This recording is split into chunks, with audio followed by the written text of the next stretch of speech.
Je ne sais pas si tu as déjà ressenti cette étrange impression que quelque chose cloche, bien avant que cela n'arrive. Comme si une partie de ton instinct essayait de te prévenir, mais que ta logique s'obstinait à l'ignorer. Avec le recul, j'aurais dû écouter cet avertissement. Mais cette nuit-là, je ne croyais pas aux superstitions. Je m'appelle Laurent, mais tout le monde dans mon village m'appelle Léo.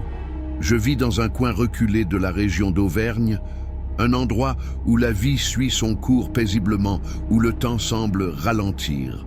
J'ai grandi entre les collines et les rivières, bercé par les récits des pêcheurs, des histoires que j'ai fini par ne plus prendre au sérieux. Des esprits, des lieux maudits, tout cela ressemblait à des histoires de vieux, des contes inventés pour effrayer les enfants un peu trop aventureux. Mais cette nuit-là, cette maudite nuit, j'ai appris que certaines histoires ne sont pas que des légendes. Depuis mon enfance, la pêche a toujours été mon échappatoire. Rien n'égale la sensation de ramer dans l'obscurité, ressentir l'eau calme sous la barque, respirer l'air frais de la nuit et s'imprégner du silence absolu. C'était mon sanctuaire, mon moment de sérénité, et l'étang des ombres était mon lieu préféré. Bien sûr, certains évitaient cet endroit. On disait qu'il valait mieux ne pas s'y aventurer après le coucher du soleil, qu'il y avait quelque chose dans l'eau qui ne devait pas être dérangé. Mais je n'y avais jamais prêté attention. J'avais passé d'innombrables nuits à pêcher là-bas, et la chose la plus terrifiante que j'y avais vue était un poisson qui s'échappait de l'hameçon au dernier moment. Ce soir-là, comme tant d'autres fois, ma femme, Sophie, a essayé de me convaincre de rester à la maison. « J'ai un mauvais pressentiment », m'a-t-elle dit, mais j'ai simplement ri, embrassé son front, et je suis parti. J'aimais me considérer comme un homme rationnel. Si quelque chose ne pouvait être expliqué de manière logique, alors ce n'était pas réel. J'ai donc pris la voiture, attaché la barque à l'arrière et emprunté le chemin de terre menant à l'étang. Je me souviens encore à quel point la nuit semblait paisible. La pleine lune brillait haut dans le ciel, éclairant les arbres bordant la route. Il n'y avait ni vent, ni bruits étranges, juste le chant des grillons et le craquement du gravier sous les pneus. Rien, absolument rien, ne laissait présager que ce serait la dernière fois que je mettrais les pieds à l'étang des ombres. En arrivant, tout était comme d'habitude. L'eau noire, immobile, reflétait la lune comme un miroir. Je suis sorti de la voiture et détaché la barque et l'ai poussée jusqu'à ce qu'elle flotte doucement à la surface. Tout était calme, et pourtant, quelque chose dans l'atmosphère semblait différent. Peut-être était-ce le silence, un silence pesant. La forêt, qui résonnait habituellement du coassement des grenouilles et du chant des insectes nocturnes, était complètement muette. Mais je n'y ai pas trop réfléchi. Pas à ce moment-là. Je suis monté dans la barque, pris les rames et commencé à avancer vers le centre de l'étang, là où se trouvent les plus gros poissons. À chaque coup de rame, l'obscurité paraissait plus dense. L'air était glacial, mais pas le froid habituel de la nuit. C'était un froid qui pénétrait jusqu'aux os. Et puis, au moment où j'étais sur le point de lancer ma ligne, une sensation m'a parcouru l'échine. Ce n'était ni le vent, ni un bruit. C'était autre chose, comme si quelqu'un, quelque part dans cet étang, m'observait. À cet instant, j'étais encore loin d'imaginer ce que j'allais découvrir. J'ai pris une grande inspiration, essayant d'ignorer cette impression étrange. Ce n'était sûrement que mon imagination. L'esprit joue parfois des tours quand on est seul dans l'obscurité. J'ai continué à ramer jusqu'au centre de l'étang, là où l'eau est la plus profonde et où apparaissent souvent les plus gros poissons. Je me suis installé et vérifié mon hameçon et lancé ma ligne avec précision. L'eau sombre a avalé l'appât sans un bruit. Il ne m'a pas fallu longtemps pour que la tranquillité de la nuit m'englobe. La pêche nocturne avait toujours cet effet sur moi. C'était le seul moment où je parvenais à me couper complètement du monde. Mais malgré cela, ce silence restait oppressant. Ce n'était pas le calme habituel d'une nuit paisible. C'était un silence dense, étouffant, comme si toute la forêt retenait son souffle. J'ai allumé une petite lampe torche et balayé les alentours du bateau. Les arbres qui cernaient l'étang paraissaient plus grands que d'habitude, comme s'ils se refermaient sur l'eau. Une fine brume flottait, à peine perceptible sous la lumière de la lune. Pas de grenouilles, pas de grillons, rien. Le seul bruit était celui de l'eau effleurant la barque et ma propre respiration. Quelque chose, au fond de moi, me murmurait de retourner sur la berge. Mais c'était absurde, non? Ce n'était que mon imagination. Mais ce qui est venu après ne pouvait pas s'expliquer. Juste au moment où j'étais sur le point de me détendre à nouveau, ma lampe torche a commencé à vaciller. Elle a clignoté une fois, 2 fois, puis s'est complètement éteinte. L'obscurité m'a enveloppé comme une couverture glaciale. Et c'est là que je l'ai entendu. Un léger clapotis. Pas un bruit normal, pas celui d'un poisson sautant hors de l'eau. C'était un son lent, régulier, comme si quelqu'un marchait sur l'eau. Mon cœur s'est emballé. Fébrilement, j'ai secoué la lampe torche. Je l'ai frappée contre ma jambe, tentant désespérément de la rallumer. Rien. Le bruit continuait. Un pas, puis un autre. De plus en plus proche. Toujours plus proche. J'étais pétrifié. La barque dérivait à peine sous les légères ondulations que cette chose provoquait à la surface. Je ne voyais rien, mais je le sentais. Quelque chose était là, dans l'obscurité, à m'observer, à attendre. Et à cet instant, j'ai compris que cette nuit ne serait pas comme les autres. Ma main s'est crispée sur la lampe torche éteinte, tandis que mon souffle devenait erratique. Le bruit était toujours là. Ce foutu clapotis, lent, régulier, comme si quelqu'un marchait sur l'eau. J'ai plissé les yeux, tentant de percer la nuit, mais la brume épaisse rendait impossible toute vision au-delà de quelques mètres. Tout était noyé dans l'ombre, faiblement éclairé par la lueur pâle de la lune. Et soudain, le bruit s'est arrêté. Plus aucun clapotis, silence. Mais ce n'était pas un soulagement. Non, c'était pire. La peur m'a transpercé la poitrine, comme une lame glacée. Parce que maintenant, je ne savais plus où ça était. Mes oreilles se sont tendues, cherchant le moindre son. Rien, seulement ma respiration rapide et le léger craquement du bateau flottant sur l'eau. Les secondes s'égrenaient, interminables, et juste au moment où j'allais attraper les rames pour retourner sur la berge, ma canne à pêche s'est tendue violemment. Un choc brutal, sec. J'ai failli la lâcher. C'était puissant, beaucoup trop puissant. Dans un réflexe, j'ai agrippé fermement la canne et j'ai commencé à tirer. L'adrénaline a momentanément éclipsé ma peur. Enfin, quelque chose. Un gros poisson peut-être. Un vraiment massif. Mais dès que j'ai senti la résistance au bout de la ligne, j'ai su que ce n'était pas un poisson. C'était autre chose. Parce que ça ne bougeait pas comme un poisson. Ça ne luttait pas. Ça ne se débattait pas. C'était un poids mort, sourd, inerte, mais lourd. Mon cœur battait à tout rompre. Quelque chose, au fond de moi, me hurlait de lâcher la canne, de la laisser couler, que je ne voulais pas voir ce que j'étais en train de remonter. Mais mes doigts restaient crispés, comme si je n'avais plus le choix. J'ai continué à tirer. Et alors, je l'ai vu. Quelque chose a émergé de l'eau noire. Ma respiration s'est bloquée. Ce n'était pas un poisson. Ce n'était pas une branche. C'était un sac. Un vieux sac en toile noire, gonflé d'eau, couvert de boue et solidement ficelé avec des cordes épaisses. Je suis resté figé. La barque a tangué légèrement lorsque j'ai réussi à hisser le sac à bord. L'odeur est arrivée avant même que mon esprit ne comprenne. Un relent fétide, insupportable. L'odeur de la mort, persistante, pourrissant depuis trop longtemps.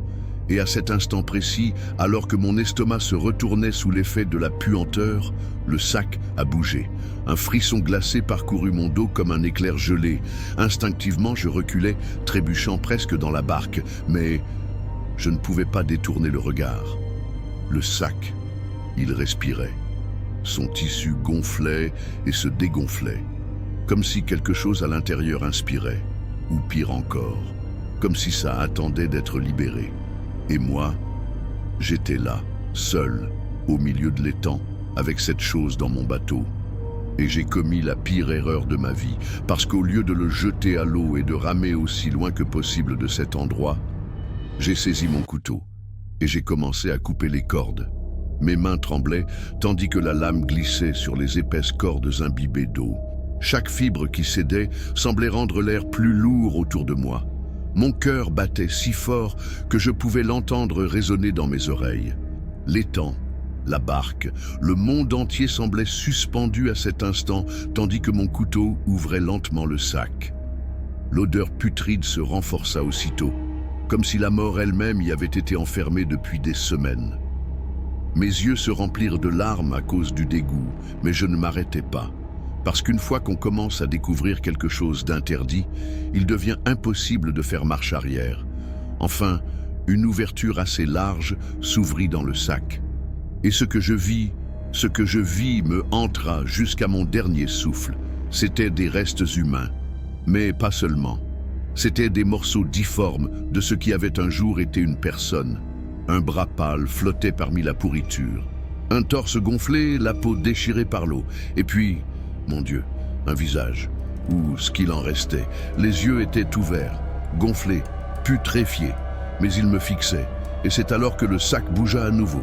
Pas à cause de l'eau, pas à cause de ma respiration saccadée.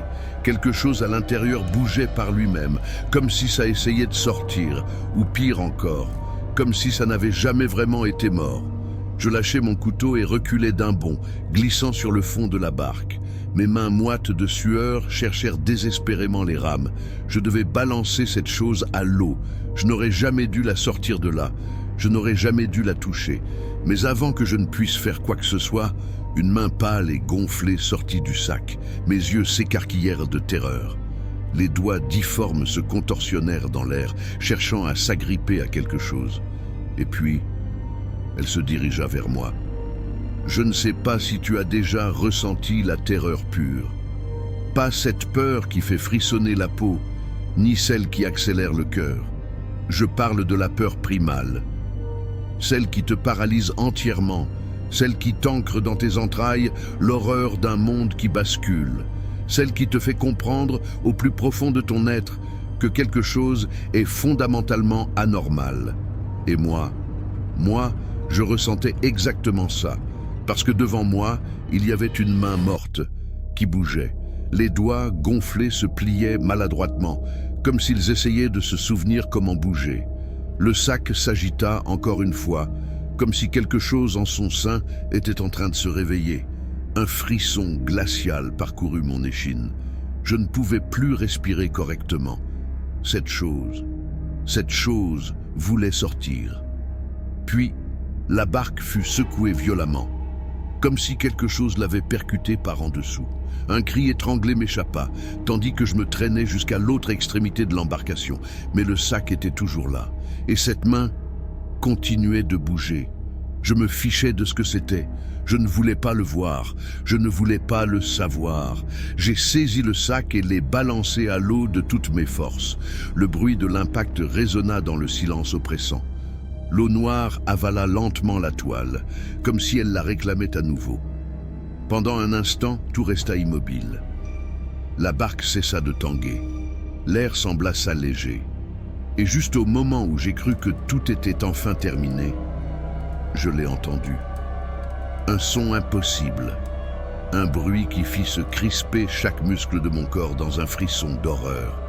Quelque chose raclait le fond du bateau. Un bruit rugueux, profond. Un frottement lent, pesant. Comme si d'immenses griffes traçaient des sillons sur le métal de la coque, mon cœur s'emballa. Le bruit ne venait pas des côtés, il venait d'en dessous, sous mes pieds. Quelque chose était là, quelque chose bougeait sous moi. Le grattement s'intensifia, de plus en plus pressant, comme si ça essayait de remonter. Les rames! Je me ruais sur elles, fébrile, mes mains tremblant en les attrapant. Je ne pensais plus à rien d'autre. Il fallait que je parte d'ici. Je me mis à ramer, comme jamais auparavant.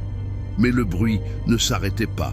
Le raclement continuait, plus fort, plus rapide, comme si quelque chose me poursuivait. Mes bras me brûlaient à chaque coup de rame, mais je ne pouvais pas ralentir. Le bruit était toujours là. Ses griffes, ou peu importe ce que c'était, labouraient le fond du bateau avec une frénésie grandissante. Quelque chose voulait m'attraper, quelque chose voulait sortir. Mon souffle devint chaotique. L'air glacé m'arrachait la gorge, mais je n'avais pas le luxe de ralentir. Tout ce que je voulais, c'était atteindre la rive, quitter cet endroit maudit. Le raclement devint un hurlement strident, atroce, comme si une chose massive tentait de déchirer le métal sous moi. La panique me submergea. Mon Dieu, qu'est-ce qui était en train d'arriver? La barque fut projetée violemment sur le côté. Quelque chose la poussait. Quelque chose essayait de la renverser. Je ne réfléchis pas. Je ne compris pas. Je ne fis que crier et ramer plus vite encore. Et puis, le bruit cessa. D'un coup, le silence m'écrasa. Un silence funèbre. J'osais enfin regarder derrière moi, la peur broyant ma poitrine. L'étang était calme, trop calme, comme si rien ne s'était jamais passé. Mais moi, je savais. Je savais que quelque chose était là, quelque chose que je n'aurais jamais dû voir. Lorsque ma barque toucha enfin la rive, je bondis hors de l'embarcation sans hésiter. Mes jambes flageolantes, à peine capables de me porter, je courus vers mon camion, le souffle court, le cœur au bord de l'explosion. Je n'ai pas regardé derrière moi. Je ne voulais pas savoir si quelque chose me suivait. Je suis monté dans mon camion, j'ai tourné la clé et j'ai enfoncé l'accélérateur comme si ma vie en dépendait. Parce qu'au fond de moi, je sentais que c'était le cas. Lorsque je suis arrivé chez moi, Sophie comprit immédiatement que quelque chose n'allait pas. Je devais être livide, pâle comme un cadavre. Mes vêtements étaient encore trempés, non pas d'eau, mais de sueur froide. Mes mains tremblaient et cela ne s'arrêtait pas. Elle s'approcha précipitamment, inquiète. « Qu'est-ce qui s'est passé? Pourquoi es-tu comme ça ?» Je voulais répondre. Je voulais tout lui raconter. Mais ma gorge était sèche. Les mots refusaient de sortir. Tout ce que je pus murmurer d'une voix tremblante fut « Il y avait quelque chose dans les temps ». L'inquiétude sur son visage se transforma en terreur. « Qu'est-ce que tu as vu, Léo ?» Je me laissai tomber sur une chaise, respirant difficilement. Et alors, je lui racontai tout. Le sac, les restes humains, la main qui bougeait, le bruit qui raclait le fond de la barque, l'angoisse de ramer sans savoir si quelque chose allait surgir pour m'entraîner sous l'eau. Sophie resta figée. Pour la première fois, elle ne chercha pas d'explication rationnelle. Elle ne me dit pas que j'avais imaginé tout cela.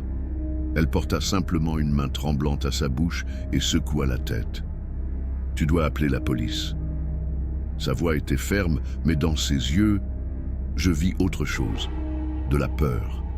Elle savait que quelque chose clochait. Je ne voulais pas le faire. Comment expliquer ce que j'avais vu sans passer pour un fou?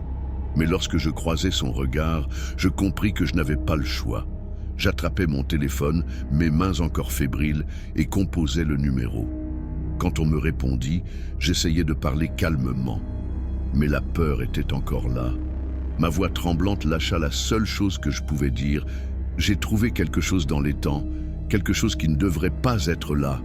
Je ne dormis pas cette nuit-là, je n'essayais même pas. Chaque fois que je fermais les yeux, je voyais cette main bouger dans le sac. J'entendais ce foutu bruit sous la barque. Je sentais que quelque chose m'observait encore. La police arriva au lever du jour. 2 agents descendirent de la voiture, l'air fatigués et agacés. Ils me demandèrent ce qui s'était passé, essayant de garder un ton professionnel, mais je voyais bien leur scepticisme. Évidemment, pour eux, j'étais juste un pêcheur superstitieux, un autre illuminé avec une histoire trop grosse pour être vraie, mais je m'en fichais. Je les emmenais jusqu'à l'étang. Je leur indiquais l'endroit exact où j'avais sorti le sac. Mais l'eau n'avait rien. Pas de reste flottant, pas de sac, rien. Seulement le reflet immobile des arbres à la surface. Les policiers se regardèrent, puis croisèrent les bras. L'un d'eux soupira avant de déclarer Si vous avez trouvé quelque chose, ce n'est plus ici. Et si c'était coulé, insistai-je. L'eau l'aurait ramené à la surface tôt ou tard, répondit l'autre. Il voulait classer l'affaire comme un simple malentendu. Mais moi, je savais la vérité. Parce que je l'avais vu. Je l'avais senti. Ce n'était pas mon imagination. Ça ne pouvait pas l'être. Je leur dis de vérifier ma barque. S'ils ne me croyaient pas, ils verraient au moins les marques laissées par ceux qui m'avaient poursuivi cette nuit-là. Alors, nous sommes retournés chez moi. Je suis allé dans la cour, là où j'avais retourné la barque la veille au soir. Je me suis arrêté devant elle. Ma respiration est devenue lourde. Quelque chose, au fond de ma poitrine, me suppliait de ne pas le faire, que je ne voulais pas voir ce qu'il y avait en dessous, mais je l'ai fait. J'ai saisi la barque à 2 mains et l'ai retournée. Et alors, l'horreur est devenue réelle. Les policiers lâchèrent des jurons à voix basse. Moi, je n'arrivais plus à respirer. Le fond du bateau était couvert de profondes griffures, de longues entailles irrégulières, comme si quelque chose doté d'immenses griffes avait tenté de s'y agripper. « Mais qu'est-ce qui a fait ça ?» s'exclama l'un des agents, les yeux désormais grands ouverts. Mais je n'avais aucune réponse.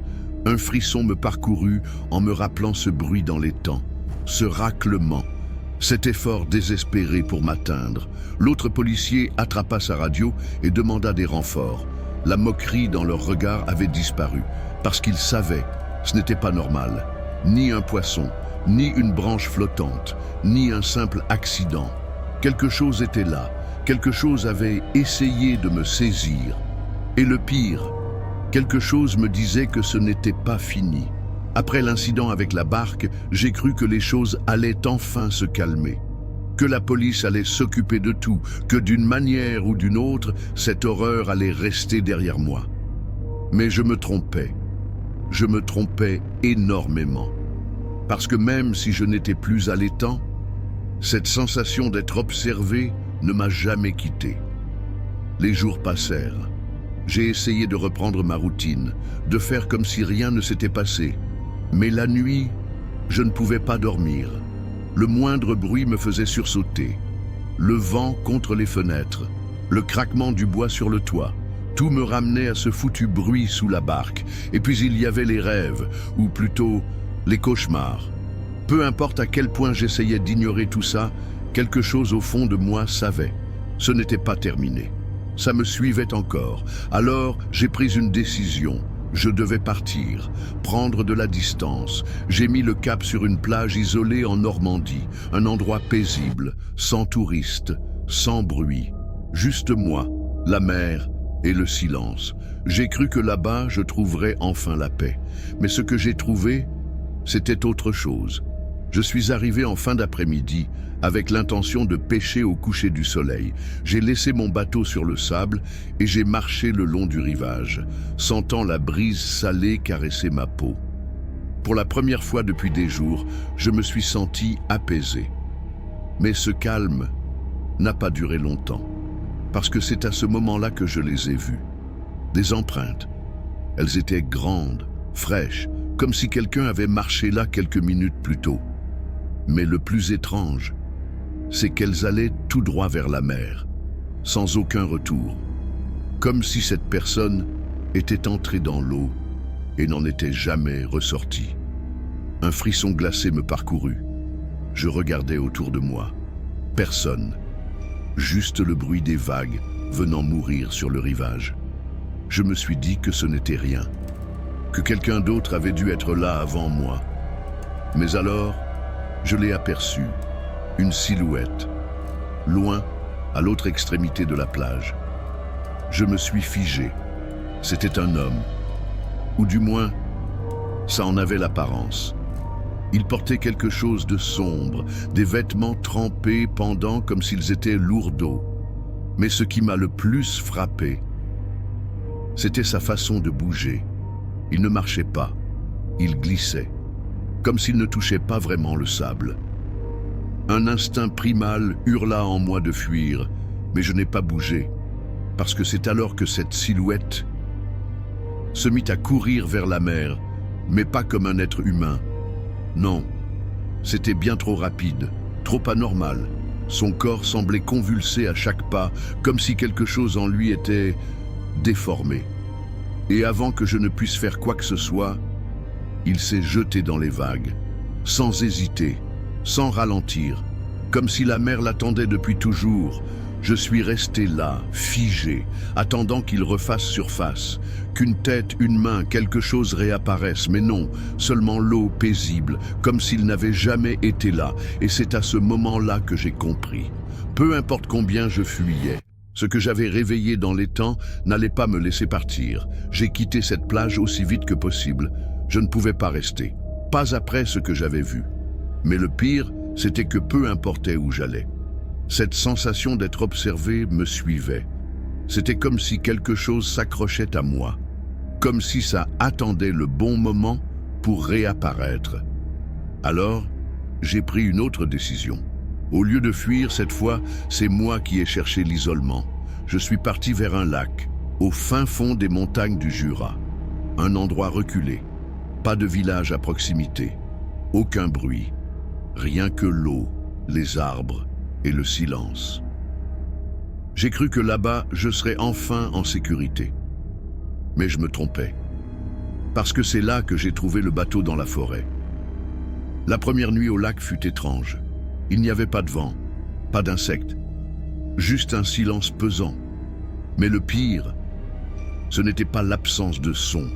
Le pire, c'était ce bruit, une mélodie, douce, lointaine, comme un chant, mais sans paroles. C'était beau, mais en même temps, ça sonnait faux, comme si ce n'était pas destiné aux humains. Je ne savais pas d'où cela venait. Chaque fois que j'essayais de tendre l'oreille, la mélodie semblait s'éloigner, glissant plus loin dans l'obscurité. Alors cette nuit-là, j'ai décidé d'en découvrir l'origine. J'ai pris ma lampe torche et je me suis enfoncé dans la partie la plus dense de la forêt. L'air s'est refroidi. Le sol était humide sous mes pas. Le chant continuait, me guidant dans l'ombre. Et c'est alors que je l'ai vu. Un bateau, mais pas sur l'eau. Il était là, au milieu des arbres, comme si quelqu'un l'avait abandonné là, échoué entre les troncs. Le bois était vieux, pourri, couvert de mousse. Il semblait être là depuis des décennies. Mais le pire, c'était que la mélodie venait de l'intérieur du bateau. Mes jambes se sont figées. Je voulais fuir, je voulais courir.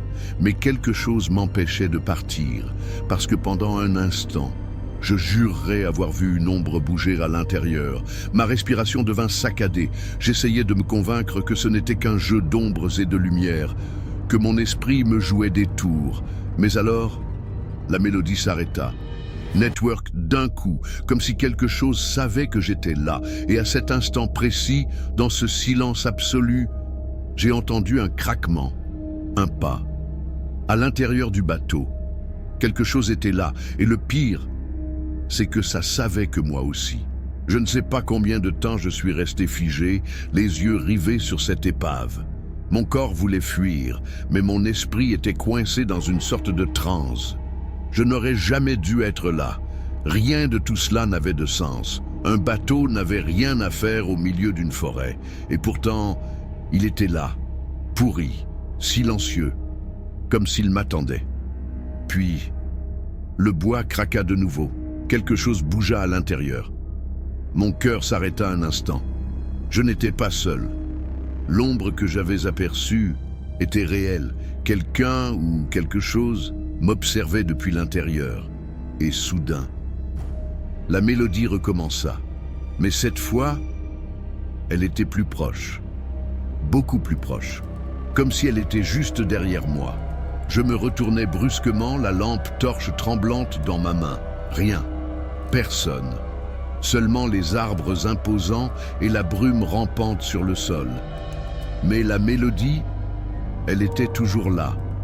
Elle ne venait pas du bateau. Elle ne venait pas de la forêt. Elle venait de partout. Elle m'enveloppait. Mon souffle se coupa. Il fallait que je parte. Je reculai lentement, sans quitter le bateau des yeux. Mais avant que je ne puisse faire un autre pas, La porte du bateau s'ouvrit. Ce n'était pas le vent, ce n'était pas un hasard. Elle s'ouvrit lentement, délibérément. Et dans l'obscurité béante de l'intérieur, j'ai vu deux yeux briller. Ils me fixaient. Ils m'attendaient. Je me suis mis à courir, sans réfléchir, sans regarder derrière moi. J'ai traversé la forêt à l'aveugle, trébuchant, tombant, mes mains griffées par les ronces. Tout ce que je voulais, c'était fuir, quitter cet endroit. Quand j'ai atteint la rive du lac, j'ai stoppé net, haletant. Ma barque était là. Je devais partir. Mais alors, mes jambes refusèrent de bouger, parce qu'au milieu du lac, flottant sur l'eau, se trouvait le même bateau, celui que je venais de voir dans la forêt. Mais maintenant, il était dans l'eau, comme s'il y avait toujours été, comme s'il n'avait jamais été échoué entre les arbres. Et sur le bateau, quelqu'un se tenait debout, une silhouette grande, immobile, vêtue de blanc. Elle ne bougeait pas, mais je savais qu'elle me voyait. Et alors, la mélodie recommença. Pas depuis le bateau, pas depuis la forêt. Elle venait de derrière moi, de la rive, juste là, dans mon dos. Un souffle glacé effleura ma nuque, et à cet instant, je compris que peu importe où j'irais, je ne serais plus jamais seul.